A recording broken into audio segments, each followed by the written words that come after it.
Bienvenue sur Ecclesia TV. Dans cette édition d'information, voici les titres de l'actualité. Dans son Angélus du dimanche 30 juin 2019, le pape François a réfléchi aux 3 conditions nécessaires pour être disciple du Christ. Ce sont l'itinérance, la promptitude et la décision. On en parle dans quelques instants. Côte d'Ivoire, une messe d'action de grâce et de revoir au Père Gian Domenico Epis s'est déroulée le dimanche 30 juin dernier en la paroisse Saint-Jean-Paul XXIII de Tanda. Et puis une conférence de presse portant sur la valorisation des ressources naturelles grâce au miel s'est tenue le vendredi 28 juin 2019 au groupe BLM Isacom. Et c'est monsieur Héritier Bruno Marcel, inventeur affilié à la Fédération des inventeurs de Côte d'Ivoire, qui s'est prêté au jeu de questions-réponses des journalistes. Devenir un disciple du Christ est un choix libre et conscient qui requiert promptitude et esprit de décision et demande aussi de se mettre en chemin. C'est le message du pape François lors de l'Angélus du dimanche 30 juin 2019. Il a mentionné les prétendus disciples de l'Évangile qui retardent leur réponse à l'appel de Christ pour eux. On apprend davantage avec Alex Bacobasso. Pour suivre Jésus, l'Église est itinérante. Elle agit immédiatement, rapidement et de manière décisive. La valeur de ces conditions données par Jésus, l'itinérance, la promptitude et la décision ne se fondent pas sur une série de noms à des choses bonnes et importantes de la vie. L'accent devrait plutôt être mis sur l'objectif principal, à savoir devenir un disciple du Christ.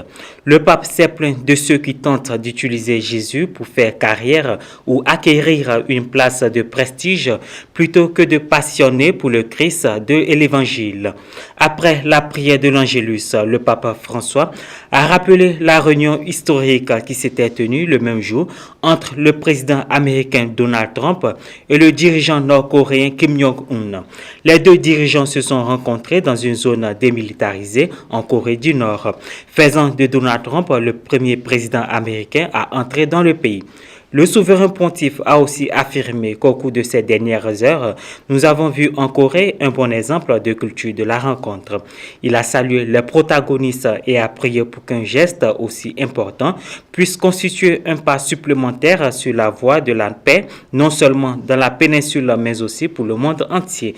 Le pape François a également adressé ses salutations à tous les travailleurs et a prié ceux qui souffrent de la chaleur intense cet été. Durant le mois de juillet, le pape François sera en vacances et ne présidera que l'Angélus le dimanche et non l'audience générale. Le cap est mis sur la Côte d'Ivoire, direction la région du Gontougo. Comme annoncé en titre, une messe d'action de grâce et de revoir au Père Gian Domenico Epis a été célébrée le dimanche en la paroisse Saint-Jean XXIII de Tanda, un département du nord-est de la Côte d'Ivoire. Retour sur l'événement.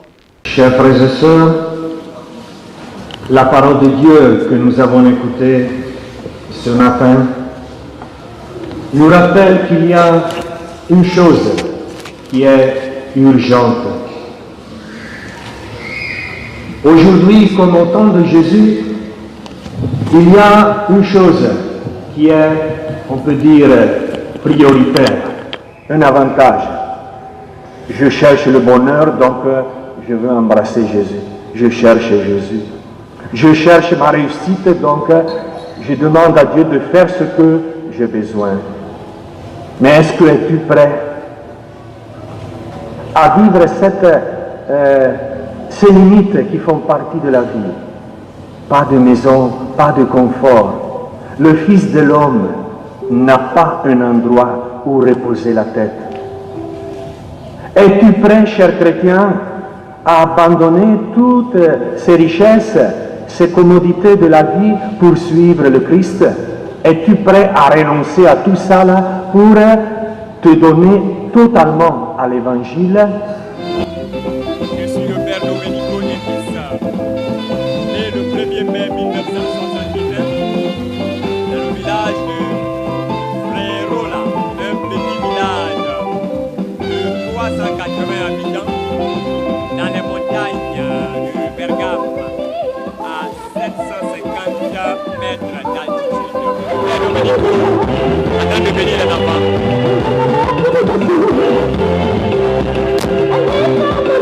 Voilà.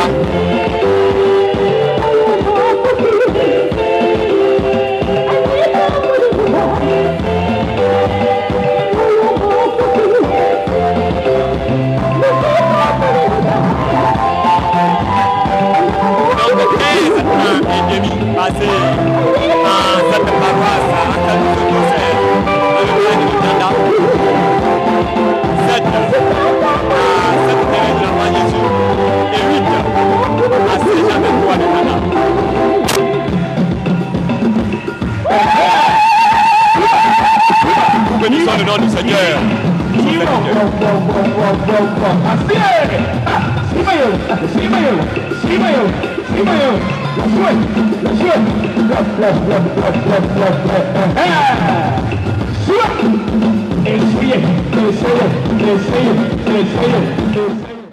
On s'intéresse au volet social à présent. Le vendredi 28 juin 2019, l'une des salles du groupe BLM Isakomsi à Abidjan-Treichville a abrité une conférence de presse animée par M. Héritier Bruno Marcel, inventeur affilié à la Fédération des inventeurs de Côte d'Ivoire, enseignant-chercheur à l'INPHB de Yamoussoukro, docteur en biologie et production animale. Objectif, présenter et promouvoir ces produits alimentaires manufacturés qui valorisent les ressources naturelles grâce au miel. Reporté d'images, Maxime Avli. Exposé, jeu de questions-réponses, présentation des produits et dégustation, telles ont été les grandes articulations de la conférence de presse portant sur la valorisation des produits agricoles avec le miel. Dans l'après-midi du vendredi 28 juin dernier, M. Héritier Bruno Marcel, inventeur des produits à l'honneur, s'est trouvé face à plusieurs organes de presse, avec à ses côtés M.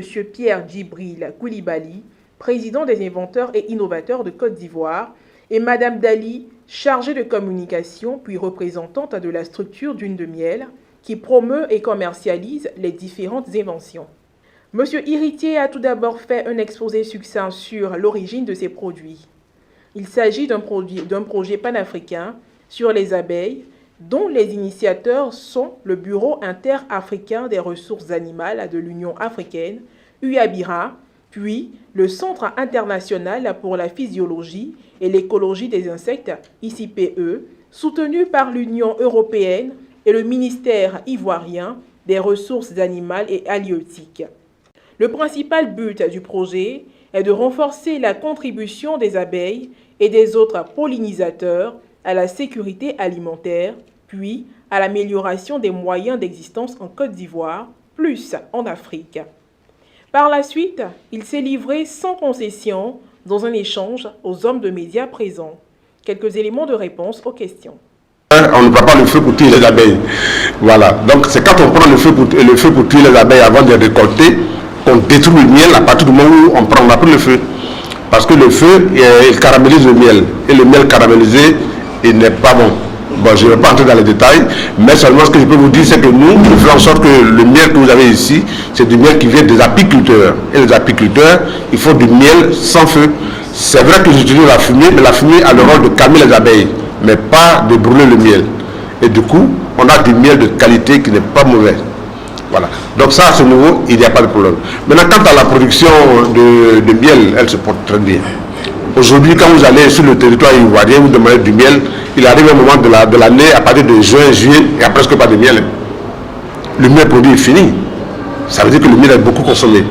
Maintenant, nous, en tant que structure qui exploitons le miel, nous prenons des dispositions pour faire le stock au moment venu, afin qu'on ne soit pas à court de stock à un moment donné. Le président des inventeurs et innovateurs de Côte d'Ivoire, M. Pierre Djibril Koulibaly, s'est lui aussi exprimé sur le projet et a fait part de ses attentes. Nous pensons que c'est un bon départ parce que quand le chef met la main à la charrue, ben les autres personnes, les autres membres du gouvernement sont obligés de suivre. Et donc, félicitations encore à Dr Héritier. Dr Héritier, il est vice-président de la Fédération des inventeurs et innovateurs. Et il constitue avec un certain nombre un modèle d'évolution. Parce que vous savez, notre première préoccupation est toujours d'avoir un brevet d'invention. Tout ce qu'il a dit, c'est soutenu par la délivrance de brevets d'invention qui sont délivrés à partir de Yaoundé pour l'Afrique. Nous avons ensuite l'obligation de progresser, d'avancer, de faire connaître ça au monde. Et nous avons besoin de faire ça avec vous. Mais une fois que c'est connu, la population a besoin d'en profiter. Il faut qu'on sache où est-ce qu'on peut acheter.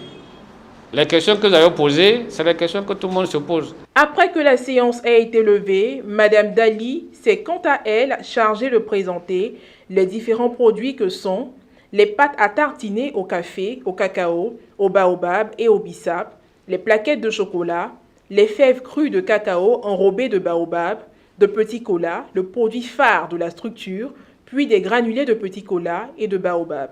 L'ultime étape a été celle de la dégustation des produits, une articulation que les tenants de la table de séance n'ont eux-mêmes pas boudé.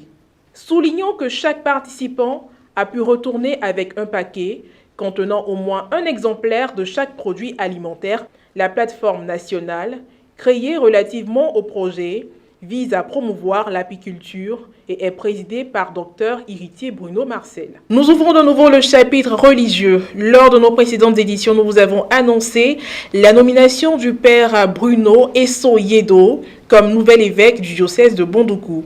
Il était jusque-là vicaire général du diocèse de Yopougon. Monseigneur Bruno Esso-Yedo a bien voulu livrer ses impressions suite à sa nomination le vendredi 28 juin. Regardez. Jeter son regard sur moi et me choisir comme nouvel évêque du diocèse de Bondoukou. Resté vacant depuis 7 ans.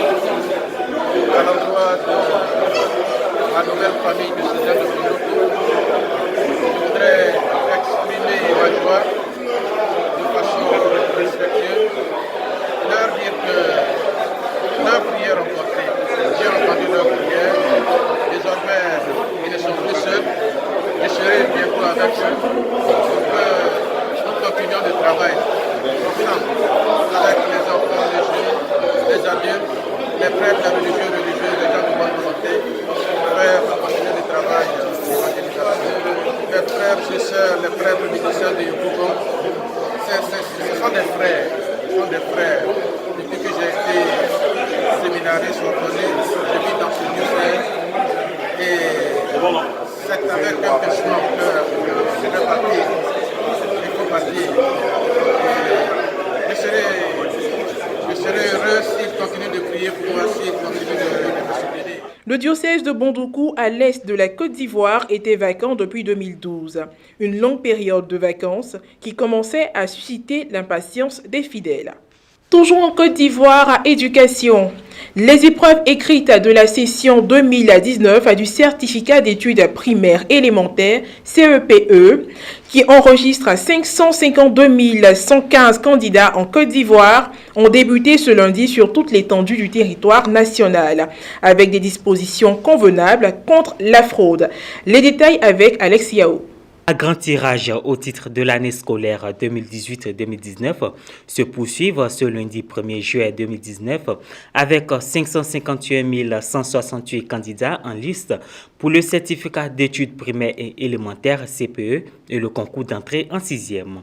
Les candidats sont répartis dans 2024 centres d'examen sur l'ensemble du territoire national. Initialement fixé au 5 juin, le calendrier du CEPE qui marque le démarrage des examens à grand tirage a été modifié et repoussé au 1er juillet en raison des grèves des enseignants qui ont eu un impact négatif sur le rythme des apprentissages, a reconnu le ministre de l'Éducation nationale. Par ailleurs, pour cette session 2018-2019, Kandia Kamara a appelé l'ensemble des acteurs de l'organisation des examens et les parents d'élèves à éviter la fraude. Malgré cet avertissement, des cas de fraude ont été enregistrés lors des épreuves écrites du BEPC qui se sont déroulées du 17 au 21 juin dernier dans certaines villes de la Côte d'Ivoire, dont à Bengourou. La proclamation des résultats est prévue le 9 juillet à 14h selon la direction des examens et concours d'ECO. C'était la revue d'actualité. Retrouvez nos programmes sur les plateformes YouTube et Facebook Ecclesia TV Côte d'Ivoire.